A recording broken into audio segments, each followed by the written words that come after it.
যে মেয়েটা hip hop স্টাইলে চলাফেরা করে, গ্যাংনম স্টাইলে, এই মেয়েটারে ইফটিজিং করার সুযোগ আছে না নাই? কিন্তু যে হিজাব মেইনটেইন করে যেই নারীরা চলে, এদেরকে দেখলেই একটা সম্মান চলে আসে। কি ভুল বললাম? একটা সম্মান আসে না? আপনাদের সম্মানটা আপনারা রাখবেন। বিষ্ণু বললেন যুহুরুন নিসাল কাসিয়াতাল আরিয়াতাল মাইলাতাল মুমিলা, কিয়ামতের আগে পোশাক পরিহিত উলঙ্গিনী নারী বেরোবে।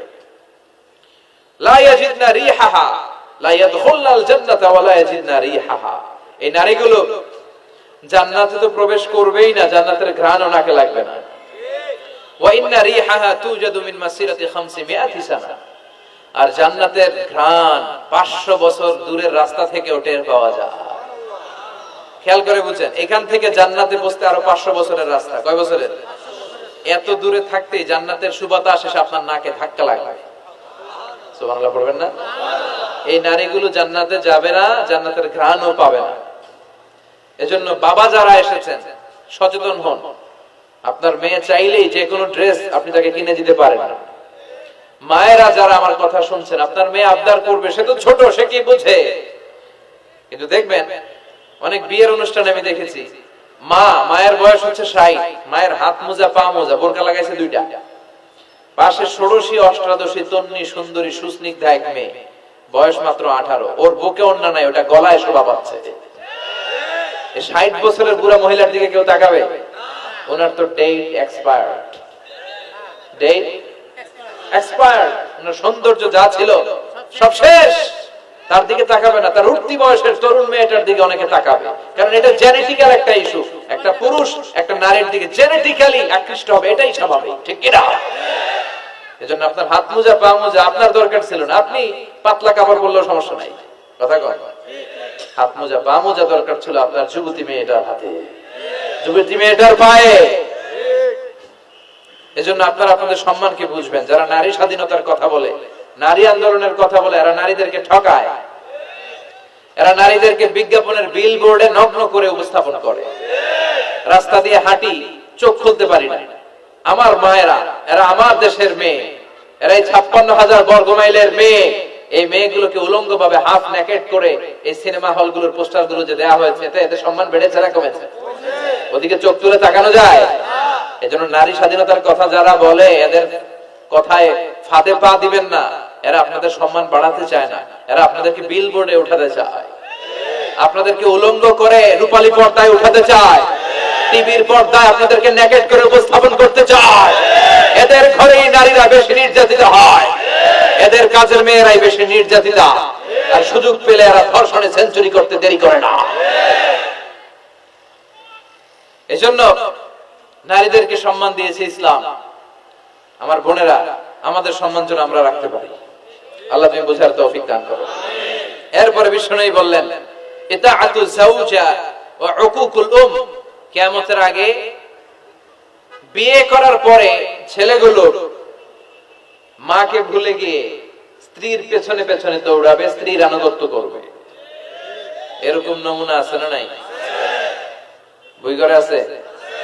হ্যাঁ, কিছু কিছু মুরব্বী অনেক পজিটিভ, মাশাআল্লাহ। সবকিছুই উনি কিছু কিছু অথবা নাই, এদিক থেকে আওয়াজ আসতেছে আছে, হয়তো কিছু কিছু আছে, কিছু কিছু নাই। জেনারেলাইজ করা ঠিক হবে।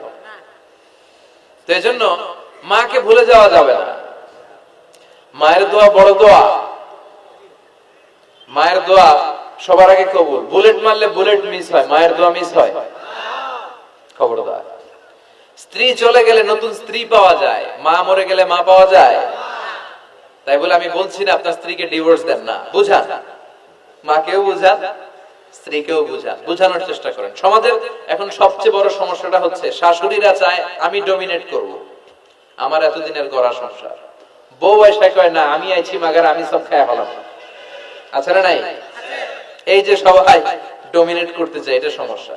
সমাধানটা কি? সমাধানটা হচ্ছে আমাদের শাশুড়ি যারা আছে সমাজের, তাদের উচিত বৌমাটারে নিজের মেয়ের মতো মনে করা। নিজের মেয়ের যেখানে বিয়ে দিছে ওইখানে কিন্তু খুব খোঁজ নেয়, মা তোর কি অবস্থা, তোর কষ্ট হইলো কিনা, ইত্যাদি ইত্যাদি। কিন্তু ছেলের বউ কইরা যারা আনছে এর ইচ্ছে মতো কাজ করা, এরকম টাকা আছে না নাই? ডাবল স্ট্যান্ডার্ড, এটা ঠিক না। আর বৌমা যারা আছেন ঘরের বৌমা, এরা শাশুড়িকে একটু মায়ের মতো মনে করেন না? কারণ একদিন আপনিও শাশুড়ি হতে চলেছেন, একদিন আপনিও শাশুড়ি হবেন। রং ধরা যৌবন জং ধরে শেষ, আপনারও ছেলে হবে, এই ছেলের বিয়ে করাতে হবে, এই ছেলের বউ এসে আপনার ঘরে তাই করবে আপনি আপনার শাশুড়ির সাথে যা যা করেছেন। এই ছোট্ট হিসাবটা বুঝতে চায় না। শাশুড়ির উচিত বৌমাকে নিজের নিজের মেয়ের মতো করে আদর করা, যত্ন করা, আর বৌমাদের উচিত শাশুড়িকে মায়ের মতো সেবা করা। এই মিউচুয়াল আন্ডারস্ট্যান্ডিংটা থাকলে কোনো ঘরে আর ঝগড়া হবে? শাশুড়ি বৌমা, আল্লাহ সবাই তুমি কবুল করো।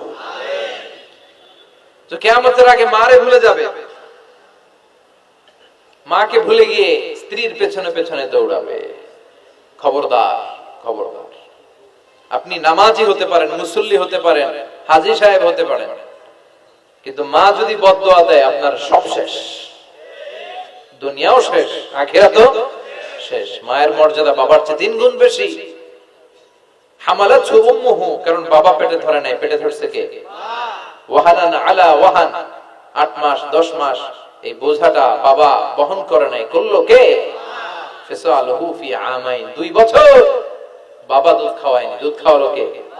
মায়ের এক ধার দুধের দাম কাটিয়া গায়ের চাম, পাপস বানাইলেও ঋণের শোধ হবে না, এমন দরদি ভাবে কেউ হবে না আমার মা গো। ঠিক কিনা? লাউ কাতা'তা জিলদাক, আপনার গায়ের চামড়া কেটে যদি মায়ের পায়ের জুতা বানিয়ে দেন, কি বানিয়ে দেন? কি দিয়ে? গায়ের চামড়া দিয়ে। এই যে 2 বছর যে দুধ খাইলাম, এই দুধের 1 ঢোক দুধের শোধটাও আদায় হবে না। এজন্য খবরদার, মাকে যেন আমরা ভুলে না যাই। মা দোয়া করতে দেরি, ওই দোয়া কবুল হতে। আমরা ছোটবেলায় যে কত কষ্ট দিয়েছি, সবচেয়ে বেশি কষ্ট যখন দিয়েছি মাকে, ওই স্মৃতিগুলো আমাদের মনে পড়ে না। আপনার বয়স যখন 1 বছর, আপনি স্মৃতি হাতরে এত দূর যেতে পারবেন? 1 বছর বয়সে কি কি কষ্ট দিয়েছিলেন মনে আছে? মানুষের বয়স যখন 2, 3, 4 হয়, 4-5 বছর বয়সে, তখন তার কথাগুলো খেয়াল থাকে। কিন্তু সবচেয়ে কষ্ট কিন্তু মাকে বাবাকে আমরা দিয়েছিলাম যখন আমাদের বয়স 1-2 বছর ছিল। আর মায়ের পেটের ভেতরে যখন ছিলাম তখনও কষ্ট দিয়েছি কি দেই নাই? এক একটা লাথি যখন মেরেছে আমার মা বেহুশ হয়ে যেত। আমাকে আপনাকে জন্ম দিতে যে আপনাদের মা কতটা কষ্ট করেছেন খেয়াল করে শুনুন। চিকিৎসা বিজ্ঞানীরা বলে একজন সুস্থ মানুষ 45 ইউনিট পেইন, মানে ব্যথা, একসাথে সহ্য করতে পারে। ব্যথার তীব্রতা, সিভিয়ারনেস যদি এর চেয়ে বেড়ে যায়, হয়তো লোকটা বেহুশ হয়ে যাবে, না হয়ে মরে যাবে।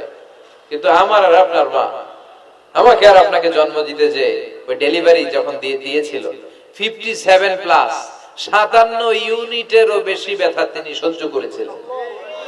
যেটা কোনো অ্যাক্সিডেন্টে আমাদের দেহে প্রত্যেকের 206টা হাড়টি, কোন সড়ক দুর্ঘটনায় আপনার দেহের 20টা হাড়টি একসাথে টাস টাস করে ভেঙে গেলে যত ব্যথা, তার চেয়েও বেশি ব্যথা।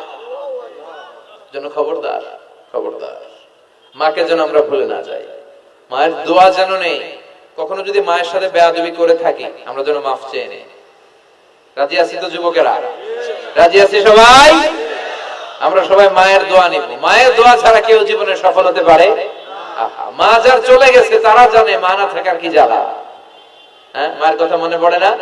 যখন রাত্রি নিঝুম, এই চোখে ঘুম, একলা শূন্য ঘরে, তোমায় মনে পড়ে মাগো, তোমায় মনে পড়ে, জানি তোমার দোয়া পেলে